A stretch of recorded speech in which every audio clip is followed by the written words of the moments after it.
Frustrant ou encourageant, comment vous qualifieriez-vous le match de l'OM face au Real Madrid? C'est encourageant parce que finalement les Marseillais ont montré de très belles choses et je pense qu'ils peuvent repartir de Santiago Bernabéu la tête haute en étant extrêmement fiers. Mais frustrant parce que tu peux même te mettre à rêver d'un point au cours de cette rencontre et tu te dis qu'un match nul ça aurait franchement pas été le scandale du siècle. Voici les compositions qui ont été alignées. L'effet du match, c'est avant tout Trent qui est sorti sur blessure dès le début du match. Carvajal l'a remplacé et s'est pris un rouge en fin de rencontre. 2 pénaltys accordés au Real Madrid, ce sont les 2 buts du club espagnol et le deuxième pénalty est qualifié d'honteux par Roberto De Zerbi et on va dire sobrement que le Real Madrid a bénéficié d'un arbitrage maison. Je suis pas habitué à commenter beaucoup l'arbitrage mais ici ça me semble quand même être quelque chose de déterminant pour évaluer le match. Alors c'est assez marrant parce que je vous disais il y a quelques temps que les buts sur penalty, j'y accordais pas exactement la même valeur qu'un but classique pour un buteur, dans le sens où souvent un but dans le jeu c'est plus difficile à se procurer qu'un but sur penalty, même si un penalty ça se transforme pas tout seul.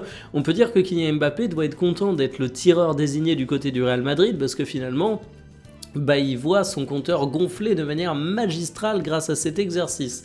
Sinon sur le match, je vais commencer en parlant des points qui m'ont plu du côté de Marseille. J'ai beaucoup apprécié la prestation de Weah qui initialement a été recruté pour sa polyvalence mais aussi le fait qu'il peut jouer latéral. Il a prouvé qu'en tant qu'attaquant, il pouvait lutter contre Pechao pour aller chercher une place de titulaire. Kondogbia a fait un bon match, malheureusement entaché par une erreur.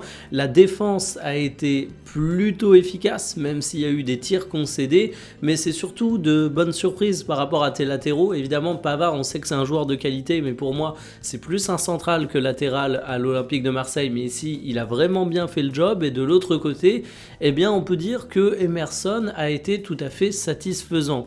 Ne vous y trompez pas, ça reste un match qui a été dominé par le Real Madrid. Quand on regarde les statistiques, alors oui, côté but attendu, l'OM est à 0,73, mais 3,65 pour le Real. À noter que ça compte les pénaltys, donc ça s'envole évidemment, mais 15 tirs cadrés à 5, ça fait mal. Et c'est Rouli, l'homme du match, le véritable Marseillais qui mérite d'être souligné, parce qu'il a fait une quantité absolument phénoménale d'arrêts. Il a été quasiment irréprochable. On aurait pu lui demander d'arrêter les pénaltys, mais franchement, il a fait un très très gros match. Mais reste que du côté de Marseille, j'ai trouvé ça cohérent tactiquement. Et question de répondre à la question, est-ce que c'est frustrant ou encourageant pour Marseille? Moi, je vois une défaite encourageante.